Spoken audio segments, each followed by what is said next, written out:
Hello dear students, कल हमने पढ़ा था लास्ट लेक्चर में एब्जॉर्प्शन कितने टाइप्स की होती है। ठीक है, तो नेक्स्ट है आपके फैक्टर अफेक्टिंग ड्रग एब्जॉर्प्शन। कौन कौन से आपके फैक्टर है जो आपकी ड्रग की एब्जॉर्प्शन को अफेक्ट करते हैं, क्योंकि आप जब ड्रग लेते हो, ठीक है, ड्रग ले लिया आपने मुंह से या ओरली खाई है, तो वो ड्रग ब्लड में एब्जॉर्ब होगी, बट उसके रास्ते में कौन कौन सी दिक्कतें आएंगी उसको एब्जॉर्ब होने में, उसको बोलते हैं फैक्टर अफेक्टिंग ड्रग एब्जॉर्प्शन। तो 2 टाइप्स के फैक्टर हैं जो ड्रग की एब्जॉर्प्शन को अफेक्ट करते हैं। एक सो हो गया ड्रग से रिलेटेड फैक्टर, दूसरा हो गया बॉडी से रिलेटेड फैक्टर। ड्रग से रिलेटेड कौन कौन से फैक्टर है जो ड्रग की एब्जॉर्प्शन पे असर डालेंगे? Lipid solubility of water, molecular size, particle size, degree of ionisation, physical form, chemical nature, doses form, formulation and concentration. ऐसे ही बॉडी से रिलेटेड कौन कौन से फैक्टर है? Area of surface for absorption, vascularity, pH, GIT motility, disease, presence of other substances. First जो आपका है factor related to drug. Drug से रिलेटेड कौन कौन से फैक्टर है हम उनको थोड़ा थोड़ा एक्सप्लेन में पढ़ेंगे। फर्स्ट है लिपिड वाटर सोलेबिलिटी। इसमें देखा जाता है कि जो आपकी ड्रग है वो लिपिड सोल्यूबल भी होनी चाहिए और वाटर सोल्यूबल भी होनी चाहिए। It is the ratio of solubility of drug in lipid as compare to water. Greater the lipid solubility of drug more is the absorption. जितनी भी जो आपकी सोल्यूबिलिटी ड्रग की रेशियो है उसको कंपेयर किया जाता है कि वो कितनी लिपिड सोल्यूबल है और कितनी वाटर सोल्यूबल है। जितनी ज़्यादा ड्रग लिपिड सोल्यूबिलिटी होगी, जितनी ड्रग की ज़्यादा लिपिड सोल्यूबिलिटी होगी, वो उतनी ही ज़्यादा एब्जॉर्ब होगी। Less lipid solubility and less is the absorption. अगर आपकी ड्रग है वो कम लिपिड सोल्यूबल है तो वो उतनी ही कम एब्जॉर्ब होगी। It is made by lipid water solubility coefficient. इसको कैसे मेजर किया जाता है कि आपकी जो ड्रग है वो कितनी लिपिड और वाटर सोल्यूबिलिटी है? By lipid water solubility coefficient. यहाँ पे आप हिंदी में भी पढ़ सकते हो, जितनी आपकी ड्रग लिपिड सोल्यूबल होगी उतनी ही अच्छी से ज़्यादा वो एब्जॉर्ब होगी। बट आपकी बॉडी को जो आपके सेल मेम्ब्रेन है उसके जो पोलर हेड है, ठीक है, जो वाटर लविंग हेड है, उनको क्रॉस करने के लिए आपकी ड्रग है वाटर सोल्यूबल भी होनी चाहिए, तभी वो मेम्ब्रेन को क्रॉस करके आपके जो लिपिड सोल्यूबल पार्ट है उस पर जाएगी। ओके, तो नेक्स्ट है, तो सेकंड पॉइंट है मोलिकुलर साइज। मोलिकुलर साइज आपको पता ही है कि जितना ज़्यादा स्मॉल पार्टिकल होगा वो उतनी जल्दी ज़्यादा डिजोल्व होता है, उतनी जल्दी ज़्यादा वो एब्जॉर्ब होगा। As you know, the smaller the size, rapid solubility and rapid absorption. Larger molecular size absorb through endocytosis or facilitated diffusion. Small molecule absorb go through aqueous diffusion. Molecular size में क्या है कि जितने भी आपके छोटे size के particle होंगे वो तो आपके एब्जॉर्ब हो जाएंगे, कौन से प्रोसेस के थ्रू? एक्वस डिफ्यूज़न के थ्रू। बट जो स्मॉलर पार्टिकल होंगे वो पोर साइज़ को क्रॉस नहीं कर पाएंगे, उसके लिए उनको या तो एंडोसाइटोसिस के थ्रू और या फिर फैसिलिटेटेड डिफ्यूज़न के थ्रू उनको मेम्ब्रेन के थ्रू क्रॉस करवाया जाता है। ठीक है, तो जितना छोटा मोलिकुलर साइज़ होगा वो उतनी जल्दी एब्जॉर्ब होगा और मेम्ब्रेन को क्रॉस करेगा, उतनी जल्दी आपके सर्कुलेशन में जाएगा। सेम आपका थर्ड है जो वो है पार्टिकल साइज़। पार्टिकल साइज़ में भी सेम है, पार्टिकल साइज़ जितना ज़्यादा छोटा होगा वो उतनी जल्दी डिज़ोल्व करेगा, उतनी जल्दी डिफ्यूज़ करेगा और एब्जॉर्ब होगा मेम्ब्रेन के through. Smaller particle more absorption and diffusion. ठीक है, जितने ज़्यादा बड़े पार्टिकल होंगे वो उतना ज़्यादा घुलने में टाइम लगाएंगे, छोटे पार्टिकल जल्दी डिज़ोल्व हो जाएंगे और जल्दी क्रॉस कर जाएंगे मेम्ब्रेन को। फोर्थ है आपका degree of ionisation. Degree of ionisation मैंने आपको पहले ही बताया था कि जो ड्रग है आपकी वो वीक एसिड और वीक बेस होती है, लाइक डिज़ोल्व लाइक। जो एसिडिक ड्रग होगी वो एसिडिक ड्रग में डिज़ोल्व होंगी और जो बेसिक ड्रग होगी वो बेसिक ड्रग में ही डिज़ोल्व होंगी। ठीक है, तो आपको पहले ही बता दिया है कि जो ड्रग की आयोनाइजेशन है वो किस पे डिपेंड करती है। आयोनाइजेशन और अनआयोनाइज्ड रहेगी ड्रग, वो डिपेंड करता है कि वो किस पीएच पे जाके किस पीएच में जा रही है। ठीक है, अगर तो वो एसिडिक ड्रग है वो एसिडिक पीएच में ही जा रही है स्टमक में, तो वो वहाँ पे अनआयोनाइज्ड रहेगी और एब्जॉर्ब हो जाएगी सर्कुलेशन में। और बेसिक ड्रग है सेम है, बेसिक ड्रग बेसिक पीएच में जाके ही डिज़ोल्व होगी और वहीं पे वो अनआयनाइज्ड रहेगी और वहाँ से ही वो एब्जॉर्ब होगी। तो ये मैंने आपको पहले ही बता दिया कि जो एसिडिक ड्रग है वो एसिडिक मीडियम से एब्जॉर्ब होती हैं और जो बेसिक ड्रग है वो बेसिक मीडियम से ही एब्जॉर्ब होंगी। नेक्स्ट है आपका 5th point, physical form. Drug आपकी किस फॉर्म में प्रेजेंट है, गैस में है, लिक्विड में है, सॉलिड में है, तो वो उस हिसाब से एब्जॉर्ब होगी। जो गैस फॉर्म में ड्रग्स होंगी वो जल्दी एब्जॉर्ब करेंगी उसके एज़ कम्पेयर टू लिक्विड, और जो लिक्विड होगी वो जल्दी एब्जॉर्ब करेंगी एज़ कम्पेयर टू सॉलिड। क्योंकि पहले ही बता दिया मैंने, पार्टिकल साइज़ है, पार्टिकल साइज़ पे डिपेंड करता है, जितना छोटा पार्टिकल साइज़ होगा उतनी जल्दी वो एब्जॉर्ब होगा। आप यहाँ पे रीड कर सकते हो। नेक्स्ट है dosage form. Dosage form of a drug depend upon the disintegration and dissolution. Rapid disintegration, rapid absorption, more dissolution of drug in gastric juice, more absorption.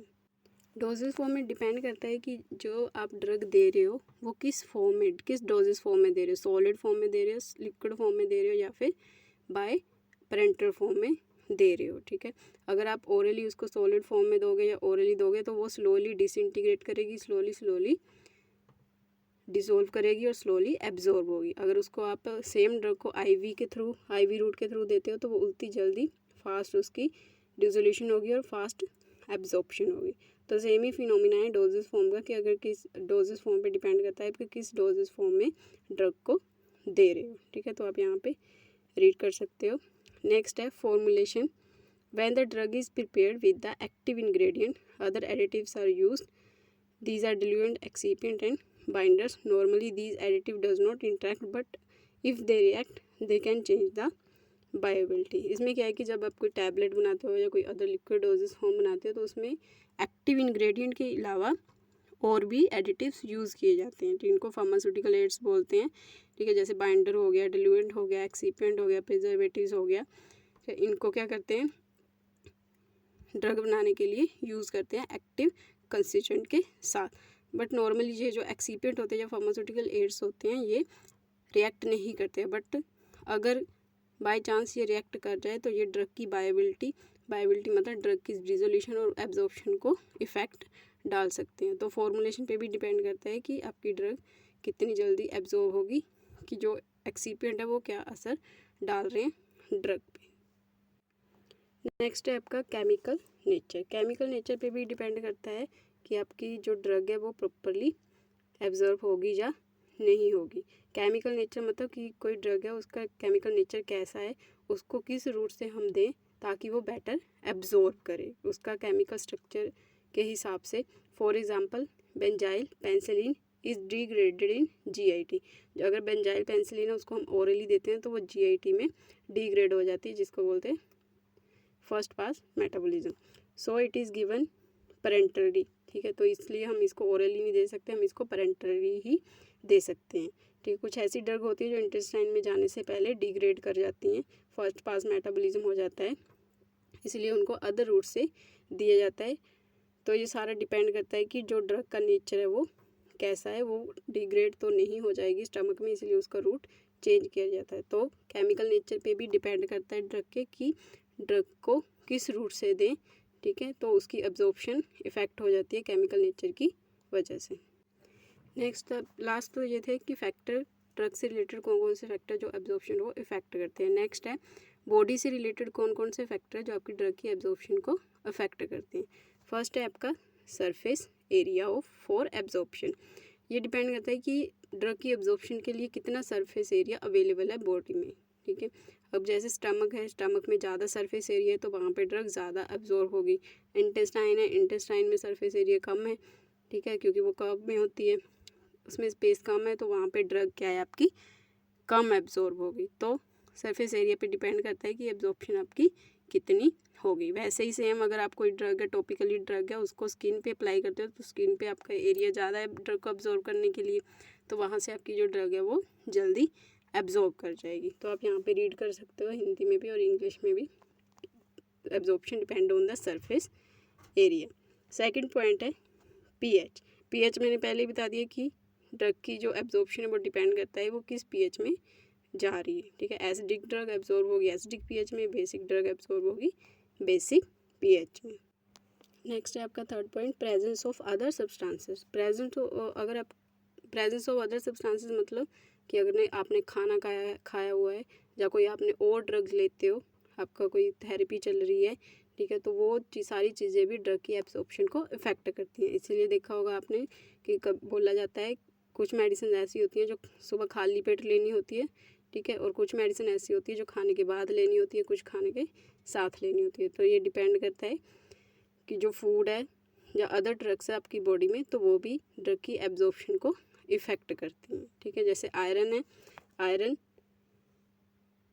अगर आयरन का आप सप्लीमेंट ले रहे हो तो उसके साथ मिल्क लेते हो, तो मिल्क क्या करता है, आयरन की एब्जॉर्प्शन को डिक्रीज़ कर देता है। सेम है, अगर आप आयरन सप्लीमेंट ले रहे हो और विटामिन सी ले रहे हो, तो विटामिन सी क्या करता है, आयरन की एब्जॉर्प्शन को इंक्रीज़ करता है। एस्प्रिन फूड के साथ दी जाती है, ठीक है, और अदर जो गैस्ट्रिक ड्रग्स हैं वो एम्प्टी स्टमक में दी जाती हैं। तो प्रेजेंस ऑफ अदर सब्सटेंसेस भी आपकी ड्रग की एब्जॉर्प्शन को इफ़ेक्ट करते हैं। फोर्थ है GIT motility. Fourth point GI mobility में क्या है कि डिफरेंट डिसीज़ और ड्रग्स में alter the affect the mobility. अगर आपको कोई डिसीज़ है एंड कोई अगर आप अलग कोई और थेरेपी या ड्रग्स ले रहे हो काफ़ी टाइम से, तो आपके वो GIT मोबिलिटी को कम कर देंगी। मतलब जो आपकी GIT है उसकी गतिशीलता को कम कर देगी, वो कम स्पीड से काम करेगा, ठीक है। जैसे कोई आपको डायरिया हो गया, तो डायरिया में क्या है, रैपिड पेरिस्टलाइसिस हो जाता है, जिससे क्या होता है, जो ड्रग्स का कॉन्टैक्ट टाइम है वो कम हो जाता है, क्योंकि जो आपका GIT है वो जल्दी जल्दी काम कर रहा है, ठीक है, और जो आपकी ड्रग है उसका कॉन्टैक्ट टाइम कम कर रहा है आपके बॉडी में। तो उससे क्या होगा, जल्दी ड्रग है वो एक्सक्रीट हो जाएगी, जिससे क्या होगा, एब्जॉर्प्शन कम हो जाएगी। ऐसे ही कॉन्स्टिपेशन में कॉन्स्टिपेशन इफेक्ट करता है आपके disintegration and dissolution, so decrease mobility. जो आप कॉन्स्टिपेशन है वो भी मोबिलिटी को डिक्रीज़ कर देता है, जिससे जो डिसोल्यूशन और ड्रग की डिसोल्यूशन और डिसइंटीग्रेशन कम हो जाती है। डिसइंटीग्रेशन कम हो जाएगी, डिसोल्यूशन कम हो जाएगी, तो आपकी ड्रग की एब्जॉर्प्शन भी कम हो जाएगी। आगे हिंदी में लिखा हुआ है। नेक्स्ट पॉइंट है डिसीज़। सेम है, अगर आपकी बॉडी में कोई डिसीज़ है तो वो भी आपकी ड्रग की एब्जॉर्प्शन को कम कर देती है। जैसे डायरिया है, diarrhoea absorption of drug decrease कर देता है। तो ये थे factor affecting drug absorption. Body से रिलेटेड और ड्रग से रिलेटेड कौन कौन से फैक्टर हैं जो आपकी ड्रग की एब्जॉर्प्शन को कम करते हैं। So thank you.